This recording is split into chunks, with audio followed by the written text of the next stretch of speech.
Yooyaa harka fuunee shamaa akkam jirtu kabajamtoota daawwattoota keenya wiirtuu miidiyaarraa oduu galgala kanaan isinitti hima. Oduu isinitti himuun kan isin faana turu ammoo ani Lalisaa Lamuuti. Biriitaaniyaan Itoophiyaa dabalatee biyyoottan 65 fayyadamoo kan taasisu sirna daldalaa ifoomsuu ishee beeksiste. Guyyaa har'aa kanas sirni jalqabbii isaa magaalaa Finfinneetti geggeeffamee jira. Tooftaan daldalaa haaraan kun biyyoota guddinarra jiraniif daldalaa qaraxaa akka hambisu ta'u ministeerri daldalaa idil addunyaa Biriitaaniyaa Niigel Hundaaston ibsaniiti jiru. Biyyoonni kunniin oomishaalee gara Biriitaaniyaatti erganirraa waggaatti paawundii miliyoona 20 fayyadamoo ta'us jedhamee jira. Tooftichi oomishaalee Corporation Misoma Industry Park keessatti oomishaman haala salphaan qaraxarraa bilisaan gara Biriitaaniyaatti erguuf kan dandeessisu ta'u hojii raawwachiisaan olaanaan corporationichaa Akililuu Taaddasaa ibsanii jiru. Tooftichi hariiroo waloo daldalaa uumuun industiriiwwan oomisha jajjabeessuu irra darbee guddinni dinagdee biyya keessaa akka saffisu kan gargaaru ta'u Komishinarri Komishinii Investimentii Lalisee Namee ibsanii jiru. Jilli olaanaan ministeera daldalaa Ingilizii Nigel Handelston kaadurfamu paarkii industirii Boolee guyyaa har'aa kanas sirna kana booddee daawwatanii jiru. Jilichi abbootii qabeenyaa Ingiliz paarkiiwwan industirii Itoophiyaatti hojiilee investimentii irratti bobba'u haalota dandeessanii dhimmoota biroo irratti mari'achuu ragaan koorporeeshinicha irraa argames ni mul'isa. Koorporeeshiniin misooma paarkiiwwan industirii Itoophiyaa waliin haalota waliin hojjechuu danda'u irrattis walii galuunis dhagahamee jira. Faanaatu qabaase. Agarsiisaa fi egzibishiniin fayyaa ministeera muummee fi federeeshinii kunuunsa fayyaa Itoophiyaa waliin ta'uun qopheessan gudambaa saayinsiitti gaggeeffamuuf akka jiru ministeerri fayyaa Dr. Liyaa Taaddasaa ibsanii jiru. Kaayyoon egzibishinichaas hojiiwwan Itoophiyaan damee fayyaa irratti hojjechaa turtee fi bu'aawwan argaman akkasumas ammoo sadarkaa Itoophiyaan damee fayyaa irratti haga yoonaatti galmeessite kan agarsiifamu ta'uu ibsanii jiru. Sittiinaajii dabalata oduu kanaa akka itti aanutti qindeessitee jirti. Agarsiisaa fi egzibishiniin fayyaa kan waajjira ministeera muummee fi federeeshiniin kunuunsa fayyaa Itoophiyaa waliin ta'uun qopheessan golaambaa saayinsiitti gaggeeffamu akka jedhu ministeerri fayyaa Dr. Liyaa Taaddasaa ibsan. Dr. Liyaan ibsa kennaniin agarsiisaa fi egzibishiniin fayyaa biyyaalessaa kun waxabajjii 14 irraa eegalee ji'a tokkoof uummataaf banaa ta'as jedhaniiru. Agarsiisaa fi egzibishiniin fayyaa kun hanga hagayya 12 akka turuu fi agarsiisicha irratti hojiiwwan Itoophiyaan dameewwan fayyaa irratti hojjechaa turtee fi waawwan argaman akkasumas sadarkaa biyyi keenya damee fayyaatiin irra geettee ni dhiyaatas jedhaniiru Dr. Liyaan. Dabalataanis agarsiisaa fi egzibishinicha irratti sagantaawwan garaagaraa kan fayyaan wal qabate kanneen akka marii paanaalii arjooma dhiigaa sochiiwwan qaamaa ogeessaan deeggaraman akkasumas dorgommiiwwan daa'immanii kan fayyaa irratti xiyyeeffatanii adeemsifama jechuudhaan agarsiisicha irratti beekumsi maandhaalee Itoophiyaan qabdu hanga sadarkaa yaala fayyaa artificial intelligence fi damee teekinooloojii yaala fayyaa raawwatamus akka dhiyaatu himaniiru. Dhumarrattis ministeerri fayyaa Dr. Liyaa Taaddasaa hawaasni agarsiisaa fi egzibishinii fayyaa haala adda ta'een qophaa'e kana akka daawwataniif waamicha dhiyeessaniiru jechuun kan gabaase tajaajila oduu Itoophiyaati. Magaalaa Shaashamanneetti boombiin dhohuun daa'imman maatii tokko 3 dabalatee lubbuun namoota 4 galaafatamuun ibsame. Magaalaa Shaashamanneetti boombiin balfaa keessatti gatamee dhohuun daa'imman maatii tokko 3 dabalatee lubbuu namoota 4 galaafachuu miidiyaaleen mootummaa gabaasanii jiru. Daa'imman lubbuun isaanii darbe kunis hojii meeshaalee faayidaan ala ta'an walitti qabuu irratti kan bobba'aa turan faanaan irra deebiin gabaasee jira. Daa'imman kunniin wayita meeshaaleen gataman walitti qabanitti balfaa keessatti boombiin gatamee dhohu balichi qaqqabuus ibsameera. Balaa kanaan daa'imman 2 irra miidhaa salphaa fi cimaan qaqqabu waajjirri poolisii magaalichaatti qorataan yakkaa kutaa magaalaa Hurufaa Inspektara Kamaal Jeelan himuusaa OBN balbaloomsee jira. Daa'imman lubbuun isaanii darbe 3 miseensota maatii tokko ta'uunis beekameera. Shamarreen waggaa 14 magaalaa Hawaasaatti butamtee turte torbeen booda magaalaa Yirgaalamitti argamuun ishee dhagahame. Dhimma kana irratti Lalisee Mokonnon oduu dabalataa qabdi.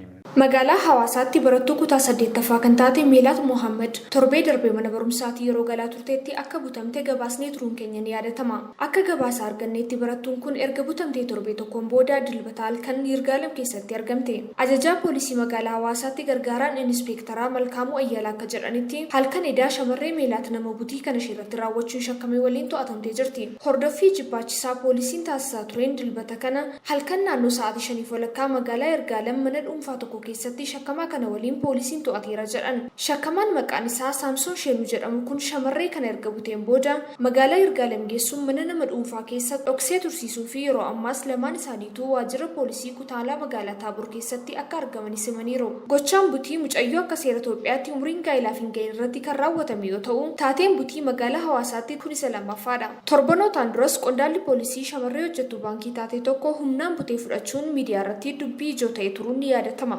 Gargaaraan Inspektaraa Malkaamuun akka jedhanitti barattuu Meelaatii fi nama ishee bute jedhameef yaaliin qorannoo fayyaa erga taasifameen booda shakkamaa kanarratti adeemsi seeraa jalqabamuun murtiin barsiisaa ta'e akka fudhatamus himaniiru. Maatii shamarree Meelaat kan ta'an Aadde Minyoot Tashoomaa akka jedhanitti shakkamaan kun guyyoota darban keessatti intala butii irratti raawwate kana waliin suuraa ka'uu miidiyaa hawaasummaa irratti gadhiisuun burjaajii uumaa ture. Shakkamaan kun erga butii raawwateen booda dilbata kaleessaa waxabajjii 18 bara 2023 gara maatii shamarree kanaatti jaarsolii araaraaf akka ergee tures ni dubbatu. Shamarree Meelaat butamtee erga fudhatamteen booda waraabbiin viidiyoo jaalladheen itti heerumee wayita jettuu fi suuraaleen adda addaa nama akka bute shakkamu waliin ka'an bal'inaan miidiyaa hawaasaa irratti qoodamaa turuun ni yaadatama. Namoonni hedduunis tarii dirqisiifamtee dubbatte jechuun shakkii isaanii miidiyaalee hawaasaa irratti qoodaa turan. Maatii ishees akka maatiitti miidhaa xiinsammuu fi fayyaa ishee gahuu maluu kan isaan yaaddesse ta'us ishee argachuu isaaniif gammaduu dubbatu. Akka seera Itoophiyaatti gochi butii fi daa'imman umuriin isaanii waggaa 18 gadii waliin gaa'ela dhaabbachuun yakka ta'uun ni beekama. Daawwattoota keenya oduun keenya ammallee akkuma itti fufetti jira ammoo gara oduu biyya alaatti isin ceesisa. Ministeerri dhimma alaa Ameerikaa Antooni Bilinken Chaayinaatti imaluun tibbana ministeera dhimma alaa Chaayinaa akkasumas ammoo pirezidaantii biyyattii waliin mari'atanii jiru. Kun ammoo waliigaltee qondaaltota mootummoota biyyoota lamaanii isa olaanaas jedhamee jira. Mareen biyyoota lameenii yeroo hariiroon dippiloomaasii isaanii akka laafee jirutti yoo ta'u dhimmoota gurguddoo biyyoonni kunneen irratti wal dhaban kafuruu miti jedha BBC'n gabaasa isaatiin. Dhimmoota wal dhabdee dippiloomaasii Chaayinaa fi Ameerikaa dhimma abbaa qabeenyummaa Chaayinaa Taayiwan irratti qabdu isa jalqabaa yoo ta'u dhimmoota teknooloojii fi maloota quunnamtiin immoo isaan jajjaboodha. Dinagdee guddaan hariiroo Chaayinaa fi US balleessaa jiru ilaalcha mootummaan US biyya keenyaaf qabuudha akka jedhan ministeerri dhimma alaa Chaayinaa obbo Wang guddina saayinsii fi teknooloojii Chaayinaa quucarsuu dhaabaa dhimma Chaayinaa keessa seenurraa of qusadhaa jechuun kanaan dura ibsaatii turan. Ministeerri dhimma alaa Ameerikaa Antooni Bilinken gama isaaniitiin dorgommiin biyyoota lameen gidduutti taasifamu kamiyyuu sirnaa fi marii itti gaafatamummaan to'atamuu qaba jedhanii turan. Pirezidaantiin Chaayinaa Xi Jinping wayita Antooni Bilinken waliin mari'atanitti hariiroo US fi Chaayinaa cimsanii bakka itti deebisuun hojii guddaa gaafataa jedhanii jiru. Hariiroo biyyoota lamaanii yeroo hunda duudhaa kabajaa fi jaalala irratti bu'uureffamus qabas jedhamee jira. Antooni Bilinken waan walgahii kanarraa argatan qabatanii biyyatti deebi'uun isa booda waan irra ga'an waliin akka beeksisanis himamee jira. Kooriyaan kaabaa ergaa weerara COVID-19 mudateen booda addunyaa cufachuu isheetiin uummanni biyyattii beelaaf saaxilamuun du'aa jiraachuun gabaafame. balbaloomii oduu kana boontuu dastaa akka jaanutti qindeesteetti.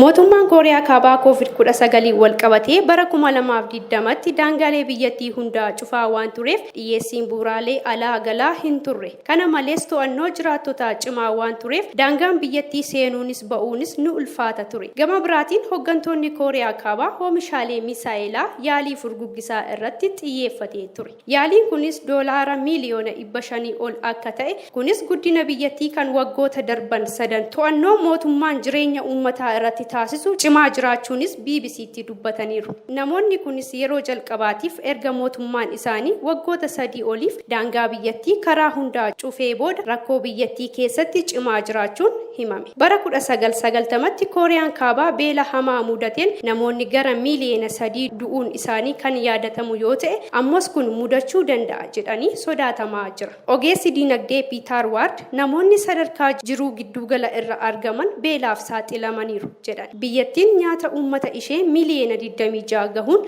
oomishuu hin dandeenye hanqina nyaataaf yaaddessaa ta'eera. Mirgi namootaa sarbamaa jira. Daariktarri mirga namummaa galmeessu Hannaa Songe akka jettutti waggoota 10 fi 15 darbaniif beelli hin mul'anne. Rakkoon nyaataa mudateera jedhanii kan amananiiru. Oomishni qonnaa guddisuufis yaalamaa jira jedhaniiru. Dhimma kana irratti deebii akka kennan kan gaafataman mootummaan biyyattii yeroo hundaa lammiileef dursa akka kennanis BBC'tti himaniiru. Faransaay namoota bebbeekamoo miidiyaa hawaasaa irratti dhiibbaa uumuun beekamtii horatan waa'ee beeksisa oomishaalee dhugaa hin taaneen nama burjaajessaa jiran hambisuuf seera ifoomseetii jirti. Lubee Girmaa gabaasa dabalataa dhimma kanarratti qindeeffatteetti.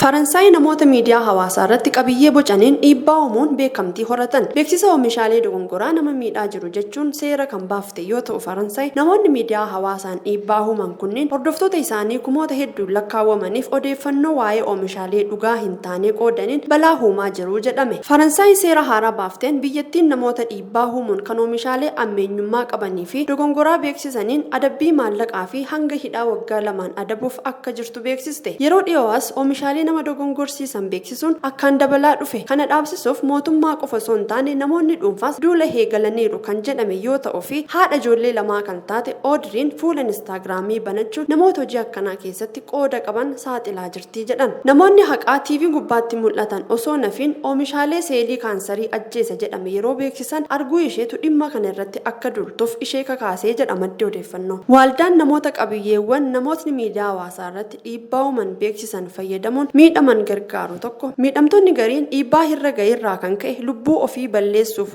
kan yaalan akka jiran himu jechuun kan gabaase BBC dha. Haleellaa hamaa jimaata darbe Yuugaandaatti shororkeessitootaan mana barnootaa irratti raawwatame IGAD balaaleffate. Odaa Abtaamuu dabalata qaba.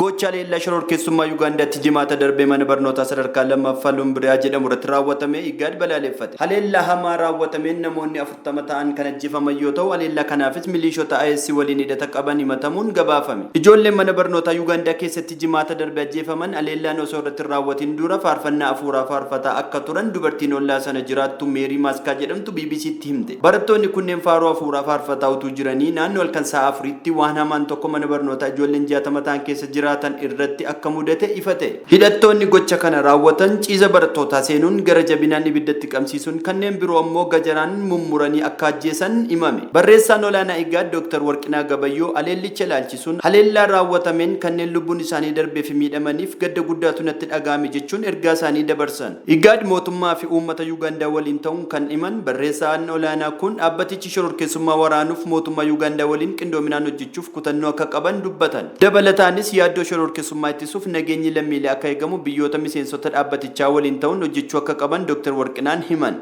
Kabajamtoota daawwattoota keenya wiirtuu miidiyaa irraa oduun yeroo kanaaf qindeeffannee simbiraan gahaa turre kanneen kana fakkaatan turanii gama kootiin nagaan isinitti dhaammadhaa oduu isinitti kan isin faana ture immoo ani Lalisaa Alamuuti. Wiirtuu miidiyaa imala itti aanuuf.